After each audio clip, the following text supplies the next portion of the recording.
Creating a good challenge in a game is itself a challenge.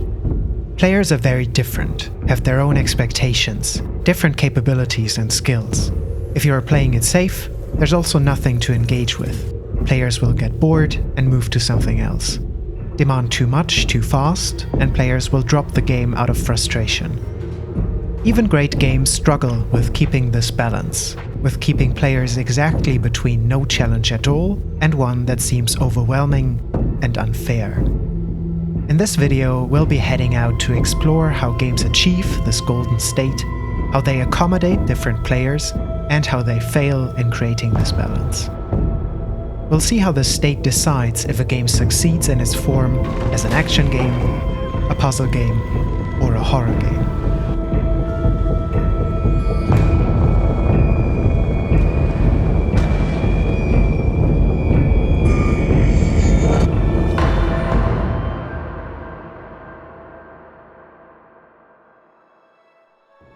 To talk about what makes and what breaks a game, we first have to talk about flow. Horror and rhythm games are close friends in the balancing act of creating a fun and rewarding experience out of high pressure and high stakes. Imagine yourself playing the popular virtual reality rhythm game Beat Saber. The beat part has blocks flying towards you, the saber part gives you a lightsaber, a color for each hand. The goal? Slice all the blocks as precisely as possible. The game demands a lot from you in every second of gameplay. Not only do you have to slice blocks on time, you also have to match direction and color. To top it off, maps may also have walls to dodge and bombs to avoid. To break this down, we can look at every block, wall, and explosive as a single element in a greater puzzle that then becomes a playable map. On their own, they're trivial, but chaining them together into tricky maneuvers at high tempo becomes one of the best-selling VR games of all time.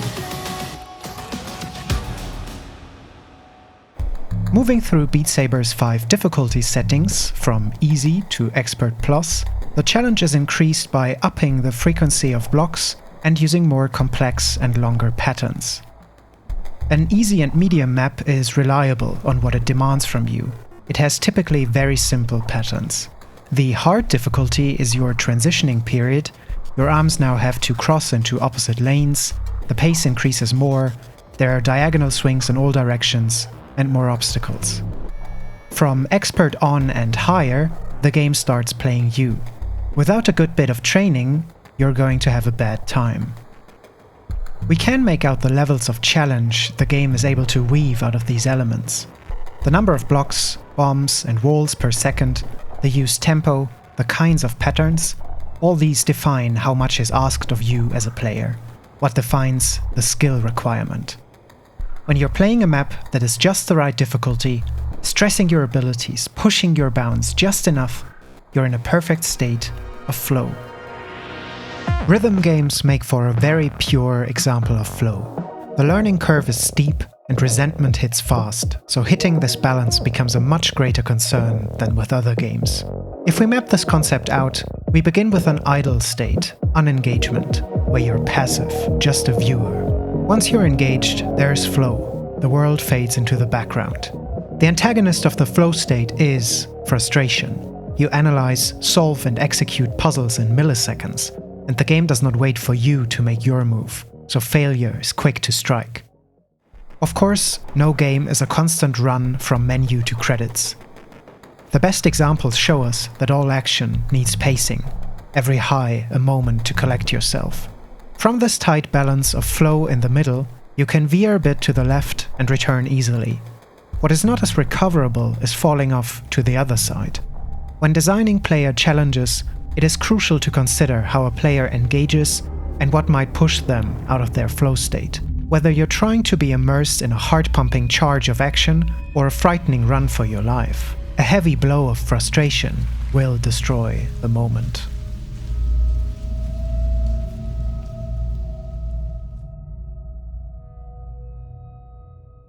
A very different kind of puzzle game is Swedish developer Tarsier Studios' Little Nightmares from 2017. A game first unveiled in 2014 as a small yet tantalizing project called We will be inspecting a bit of every entry, from the first, its 3-part DLC, and Little Nightmares 2, released in 2021. Our title character in the yellow raincoat, 6, awakes in her makeshift briefcase bed in a dark and unwelcoming space. The adventure begins, no instructions given, as you tiptoe through ominous rooms, crawl in and out of vents, ascend unusually long staircases, and find clues on what other things populate this unfamiliar world, and what fate might have entangled them. In order to make it through all this, the characters need to overcome countless obstacles and detours. We can view all of these as puzzles to be solved, some more explicit than others. The game makes for an ideal focus case because it unites design decisions both praiseworthy and heartbreakingly terrible. Compared to many of its peers in the horror genre, Little Nightmares is a considerably interactive game. On a scale where some shortcut into cutscenes you'd wish you could play, the game has moments that look like cutscenes but are interactive. We will take a look at some of the friction this creates down the line. Besides the critique, there is a lot to be loved about this series, and we will come to heartfelt words of praise too.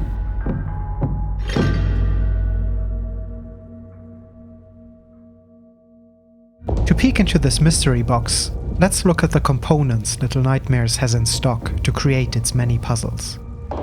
Navigation. You need to find a door or a hatch somewhere in the level, usually in the dark. You might have to climb around to reach it, or jump over gaps and a selection of infinite abysses. This is the bedrock of most other puzzle classes, a decent incentive to have the player engage with the environment and encourage them to take in all the details. This component works if you've got a world that is worth getting on your knees for. Luckily, the game satisfies this requirement. Key objects. You can see your path to progression, but cannot access it. There might be a lock on a door, a fuse missing from a socket, or just a vent out of reach.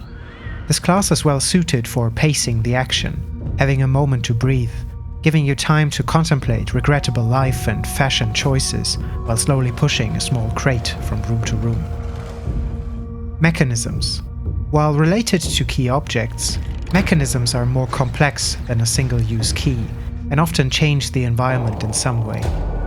There may be levers that open doors temporarily or raise and lower other objects, machines to be switched on and off, pressure plates, or buttons on the wall. Timing. What instantly distinguishes Little Nightmares from many other horror titles is the abundant use of timing puzzles. Little Nightmares loves timing puzzles. It permeates the formula mix developer Tarsier Studios draws from. The game is enthusiastic to churn out 1,000 variations of this class, appearing in almost all puzzles in one way or another, and very early in all games in the series. Threats. There are many dangers in the world of Little Nightmares, and, with few exceptions, every living thing is out to get you. A puzzle in the mechanical sense is finding paths and places to not get caught by a threat. These can mean avoiding static hazards, staying out of the light of a wall-mounted eye camera that petrifies every living thing accidentally stepping into its unwavering gaze, and the other half in the form of moving hazards, staying hidden or running until you pass out when chased by disfigured creatures that lurch into a frenzy at the slightest glimpse of a kid-sized yellow raincoat, or a bold choice in headwear. Creating a level, you take these classes of puzzle elements and try to combine them in interesting ways. Depending on how they are strung together and nested, the difficulty can increase or decrease. A simple key may be perceived as a trivial puzzle. The addition of a timing component might make it more engaging.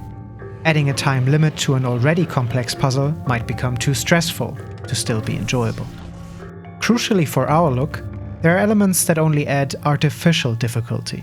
The kind of difficulty that is not overcome by a change in perspective, but plain repetition, making it more of a delay than a challenge.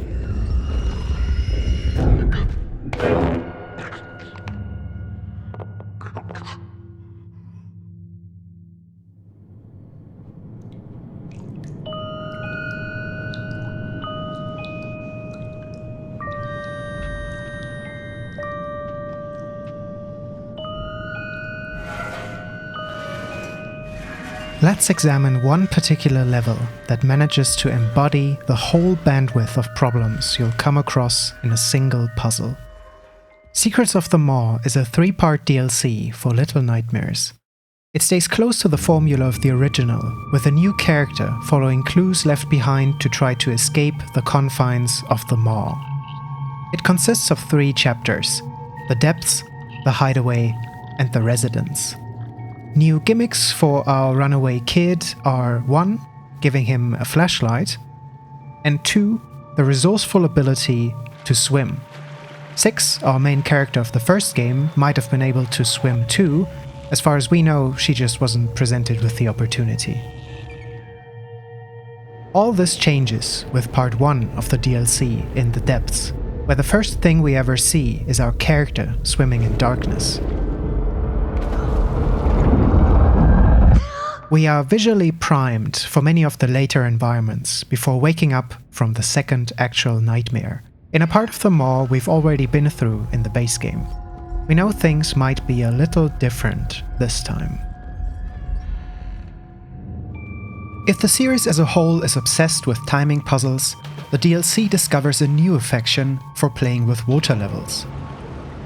We get to a full demonstration of this in puzzle form after some basic swimming, jumping, and climbing in a flooded area.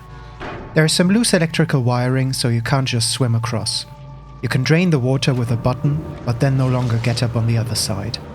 Conveniently, this is not only the Maw's electrified basement pool, but also the luggage compartment, so a bit of rearrangement later, you've built yourself a makeshift crossing. A physics puzzle staple that Half-Life 2 is assuredly proud to see being kept alive here.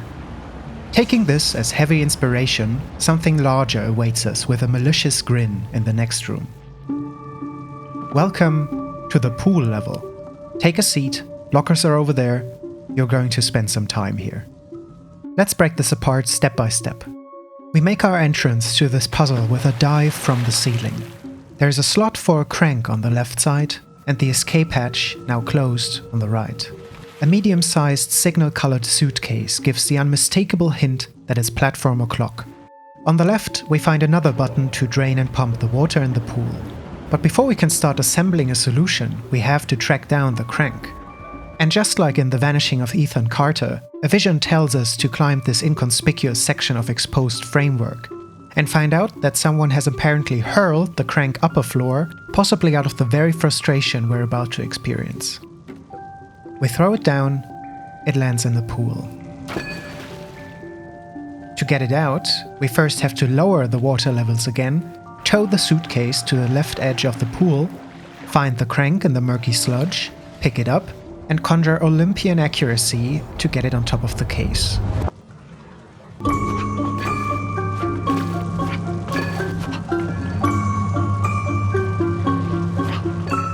Now we can climb out, raise the water level again, carefully jump on the case, and get the crank to land safely where we can now use it.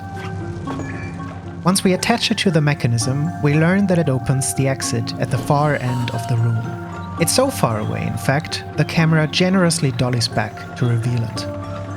And because developer Tarsier loves timing puzzles, this is not yet the entire solution.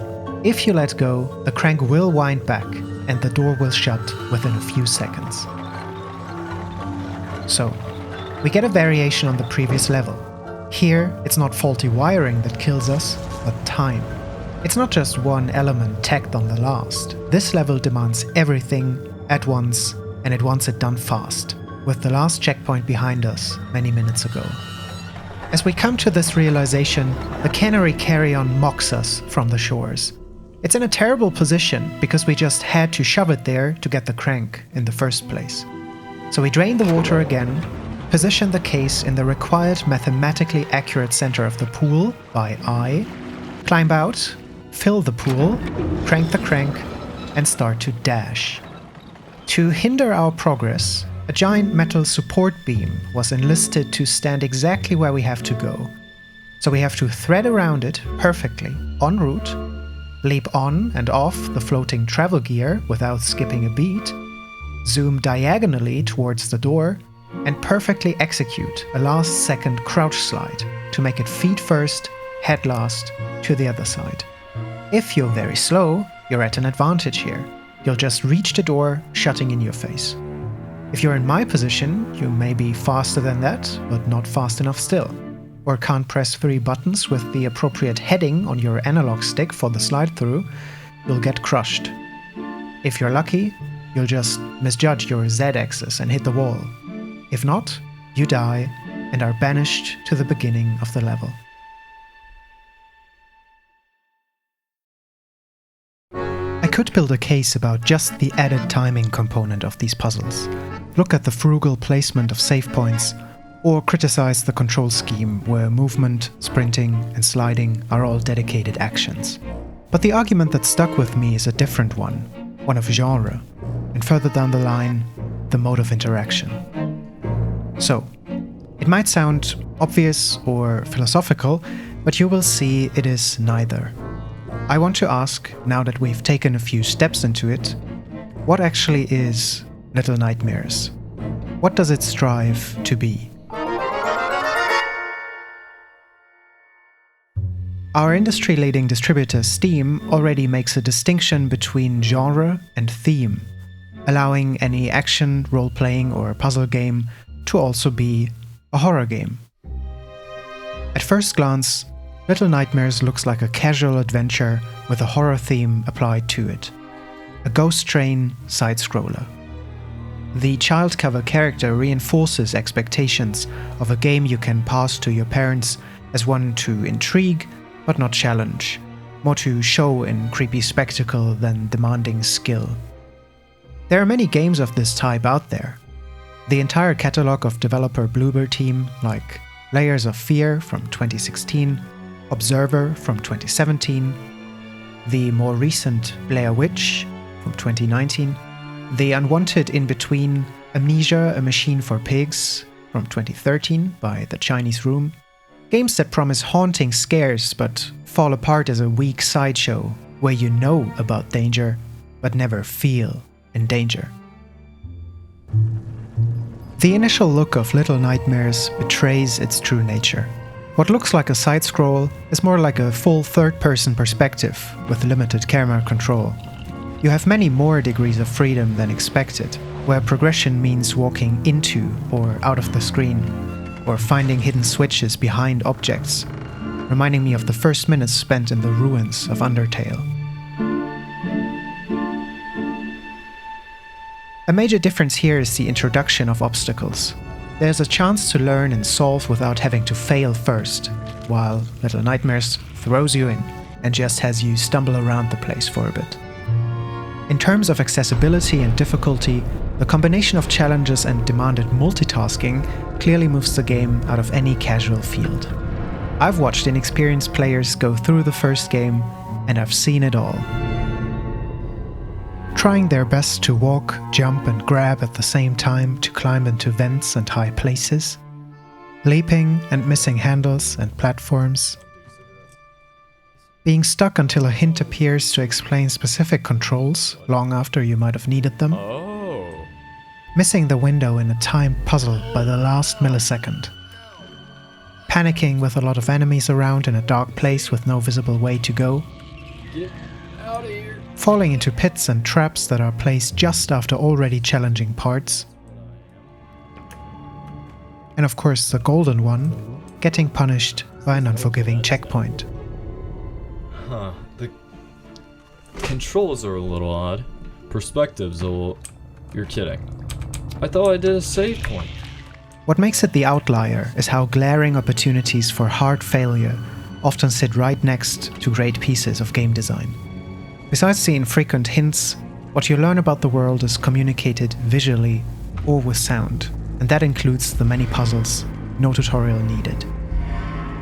All these elements of difficulty can bolster a game if executed well, and I certainly would not have as much love for Little Nightmares if it in fact was just another parade of fear, a press F to jump scare. Idealistically, failing in a virtual world of horror should only increase the horror, but being chased, falling off a platform and reloading a checkpoint where everything plays out just as before, just another try at the exact same thing. Good is less a peak than a pit of your scare levels. The worst to happen to a state of flow is the interruption. When presenting its puzzles and obstacles to the player, Little Nightmares seems to move away from its identity as a horror game to instead take the shape of a skill and precision game with just a horror backdrop. That. In summary, the more variation you allow, the more severe your fail states can be. The more rigid your framework, the wider your margin of error for the player should be drawn. Oh. Oh no! No! What are you... Why'd you just let go?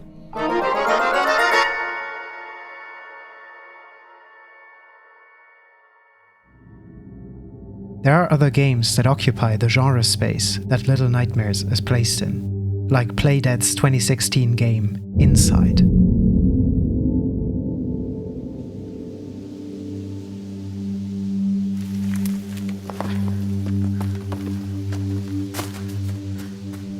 Both are side-viewed blends of horror and puzzle, and both its creator studios are apparently hogging industry masters of character animation with a penchant for inverse kinematics. In Inside, you also control a child trying to escape from a hostile world full of obstacles, with a few major differences in level and mechanical design.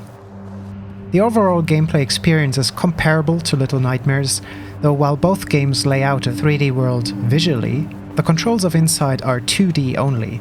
It's either left or right, and sometimes up and down when climbing and falling.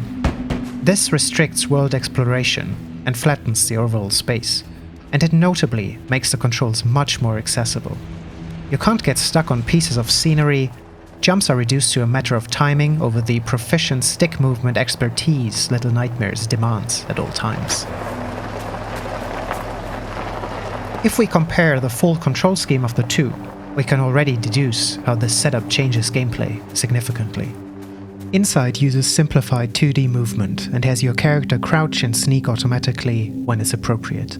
Little Nightmares takes the explicit route on top of its 3D movement with one action, one button. The opening of Inside kicks off the premise of your little protagonist boy being hunted down. He runs through the woods, headlights flaring up in the distance, figures with flashlights beginning their pursuit. In one of the level's many highlights, dogs chase him to a cliff.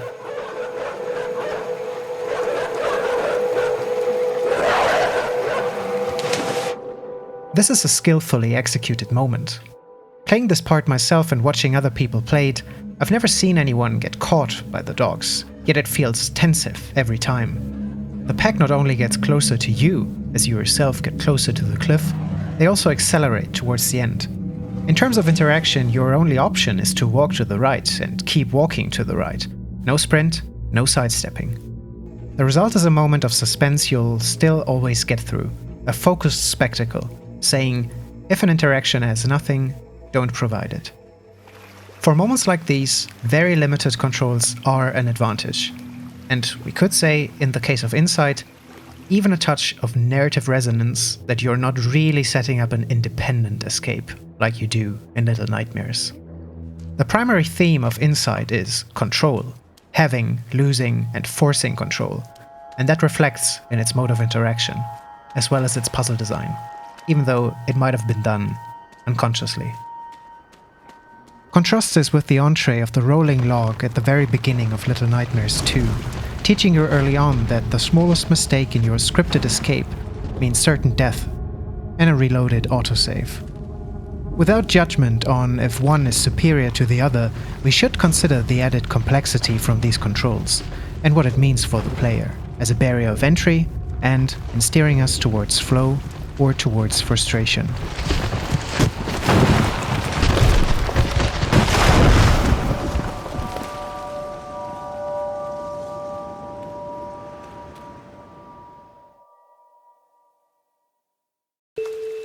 Inside manages to maintain a flow state by streamlining much of how you traverse its oppressive world.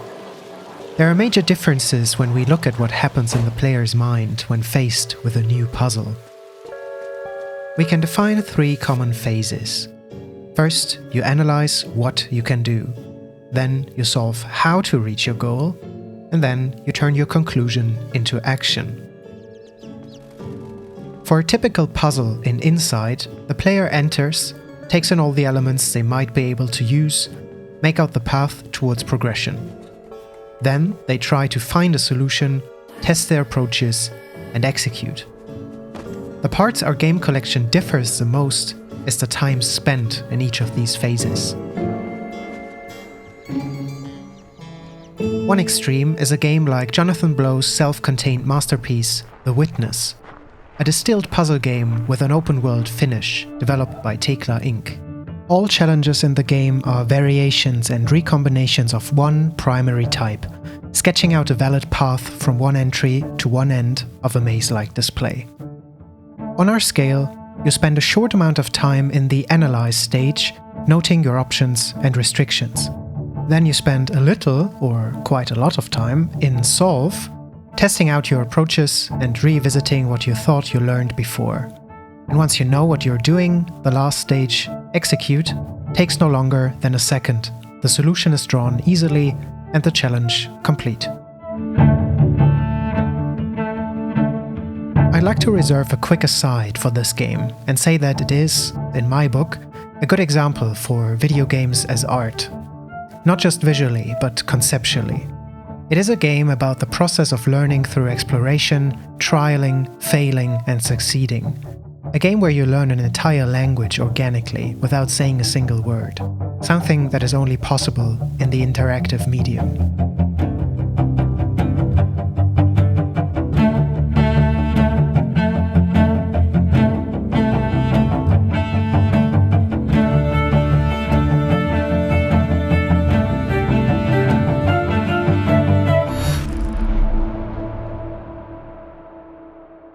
To help you remain tranquil in the face of almost certain death, smooth jazz will be deployed. A different weighting exists in games with an emphasis on movement and swift decision-making, like Valve's all-time famous Portal from 2007, and its expansive follow-up Portal 2 from 2011.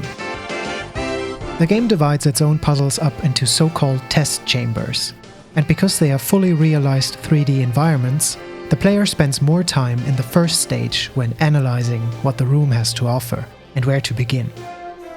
The phases blend together more in this game, where progress is made in steps instead of all at once.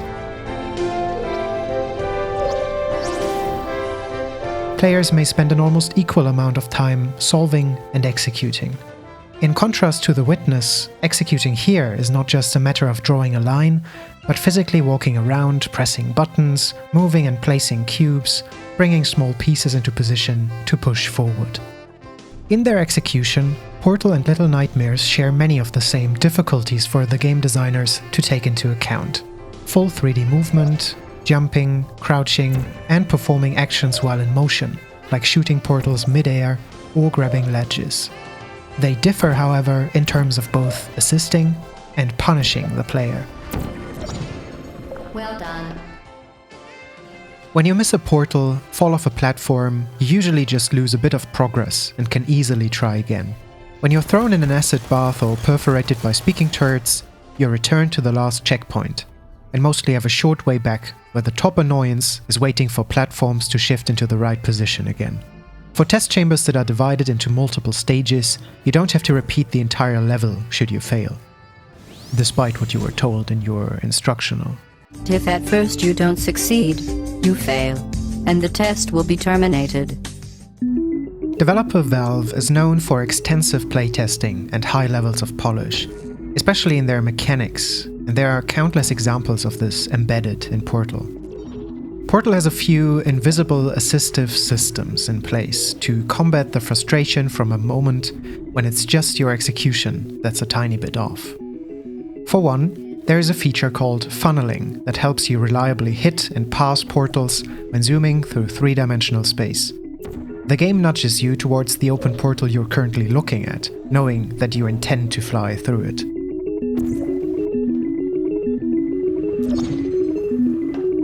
Another similar system helps with your movement speed. You are often flung across entire levels, enter and exit portals at breakneck speeds from positions and angles you can pick freely, so the possibility for slight errors is high. It helps you in achieving this last step of execution instead of letting you bluntly fail, only to repeat it the exact same way with a microscopic change. Here's a comment from Portal 2 game designer Eric Thames. Much of the fun in Portal is based on the joy of the aha moment when you learn something new. The game needs a very specific pacing to ensure these moments. If things are too easy, then you're robbed of that moment since it feels like you didn't accomplish anything. If it's too hard, then players feel stupid instead of smart when they finally realize that one small part of the puzzle that they were missing. A game might support players in many active and passive ways. Item highlights help you with analyzing. A hint system intervenes in solving. Portal funnels intervene in executing. They drastically reduce the peak in frustration when your final leap turns into an intimate moment with the level bounds. What we get is an experience where the execution phase becomes your reward for an accomplished solution phase, instead of becoming a tedious final obstacle on your way out. Oh yes, well done. Portal 2 level designer Greg Cherlin talks about how the shape and placement of moving parts in a level affect how players analyze and navigate the space. The original layout of this chamber started out much more linear, essentially a sequence of rooms that the player had to progress through somewhat blindly, not knowing what the next goal might be until they got there. Early versions contained an extra puzzle beyond the reflector cube, but due to the linear path, it took players so long to get to it that they were confused about which elements were still relevant. This drove us to make the level non-linear. To make it easier for players to visualize the puzzle, we condensed the overall test space and moved the exit near the start. This helped the players see where they had to go and which objects would help them get there. To wrap up this segment, we now have to chart Little Nightmares as well. If we return to the pool level, as they first drop down, the player starts to analyze. The area is dark, they might not assume that water can be raised and lowered. They don't know what the button does, and they may not notice that there is a lever missing, or what it would do. They also may not see the closed exit door on the far right. Step by step, they orient themselves, find out how to change the water level, and get the lever down from the high road. Now all the elements are known, and they move to solve. Once the lever is plugged back in, they know the path they have to take to the exit. Next, that they are going to need the suitcase as a platform in the middle of the pool to get across. Here, the puzzle is solved. We could almost call it straightforward once we know all its building blocks. The player now moves to execute. But in the hostile environment of the game, that's only the beginning of the challenge. Now we have to actually make it across and retry it all if we can't display the hyper-focused dexterity of a full-time speedrunner. In the end, players may spend so much time in execution, they don't even remember the time it took to solve. They may not even remember it as a puzzle at all, because the true puzzle was apparently the National Children's Water Parkour Finals all along. We can see how some of Little Nightmare's greatest assets also become its adversary, unexpectedly serving you enemies much worse for your mental health than its intended nightmares.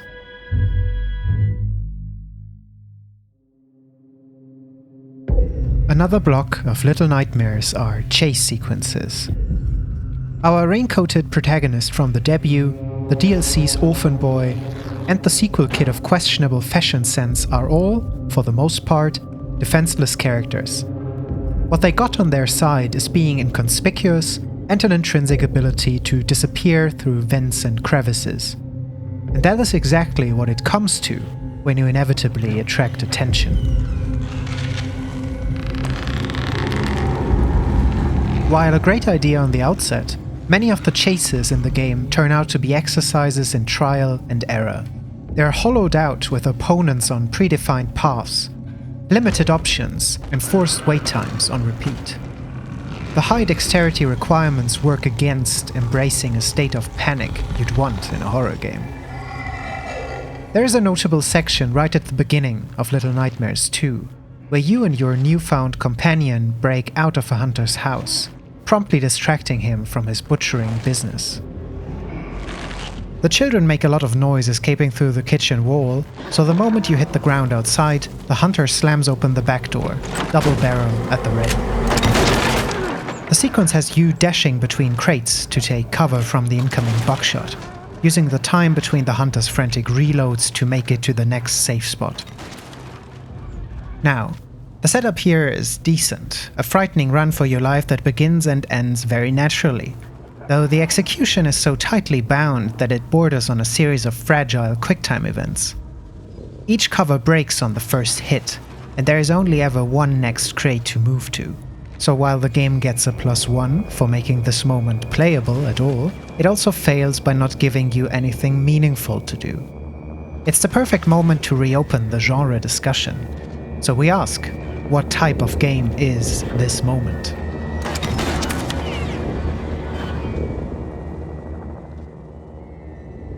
It's not action, because there's not much action to perform. We don't fight, we don't choose a path. It's not quite a puzzle game, because the solution is rather obvious from the placement of cover pieces. What remains is only a flat game of skill, a game of maneuvering the character with just the right timing. Wait for a shot, move, wait for a shot, move. If even a strand of hair sticks out of cover, back to the checkpoint you go. Scripted sequences can notably enhance presentation, but a level like this escape, so early in the game, left me with a sour taste, even more so on replay. A longer connected sequence with some freedom of movement, like having more cover pieces to pick and allowing more than one pre-drawn path, would make it feel more like overcoming an actual threat than going through a checklist. Repetition degrades horror, and repeating a solved puzzle is where gaming dissolves into metagaming. Another example from a later part of the second game has you cutting through a school building where you'll soon find out lessons are still taking place. Besides the terrifying student body, there's also an attentive teacher you have to evade. So a number of dark rooms in, our escapee finds themselves in a library, clambering around when a book stack unavoidably tumbles down.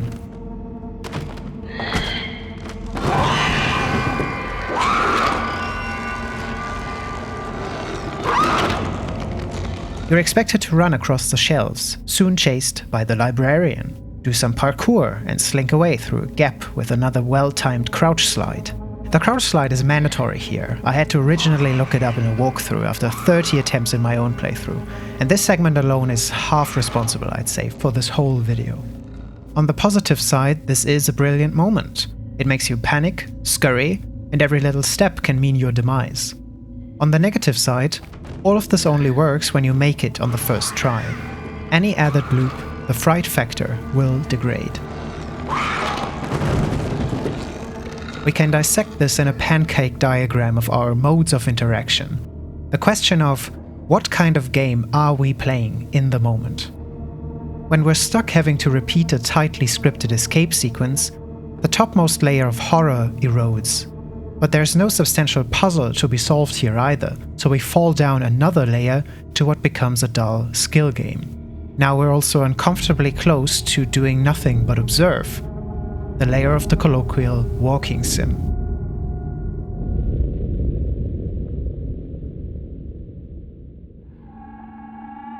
If frictional games Amnesia redefined a game style where you cannot fight back, Little Nightmares enjoys defining a style where you also cannot hide. Granting the player agency is one major way to make this work and counterbalance the possible tedium. Other games imbued with a lot of repetition by nature of their difficulty, like Bloodborne, Dark Souls, or Elden Ring, offer a lot of variety in how you approach a fight and how you execute it. The sequences to be repeated are long and can be different every time. In other games where being spotted also means almost certain death, like in Creative Assembly's Alien Isolation, there is a lot of effort put into making enemies behave intelligently and unpredictably. So a death and reload only means the beginning of a fresh segment that can be just as engaging as the last.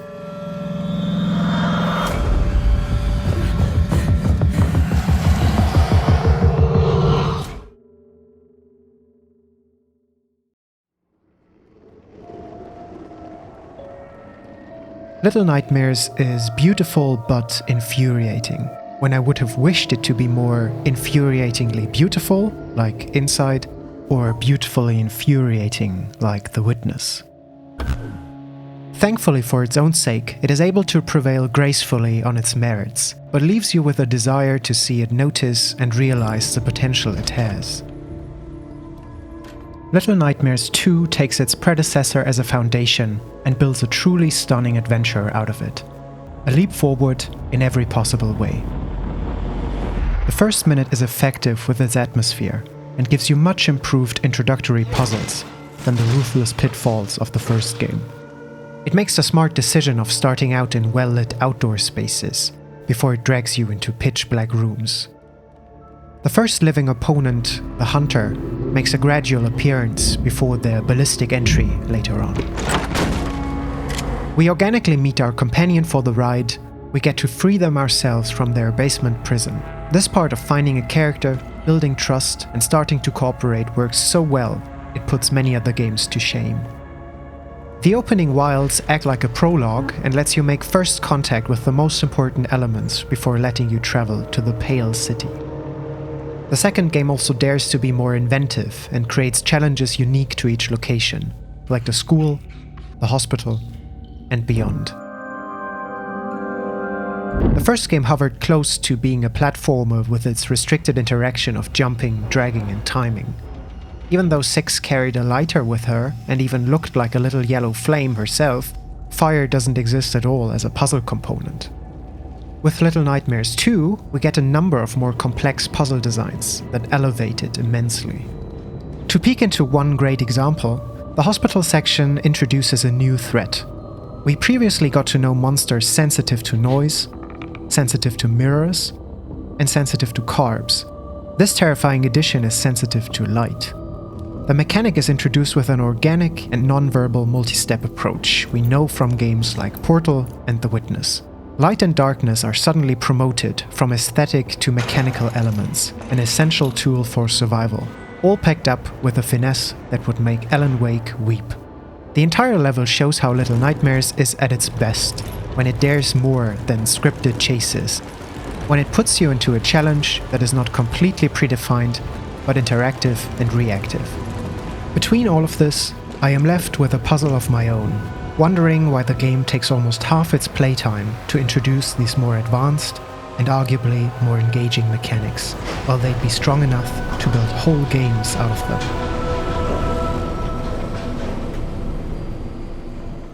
The design of Little Nightmares' characters and monsters, its mystifying and horrifyingly charming world, the art direction, the well-applied high-end graphics of Unreal Engine, and impossible to omit, the music and delicate sound work make it excel despite the bumps in its controls and puzzles.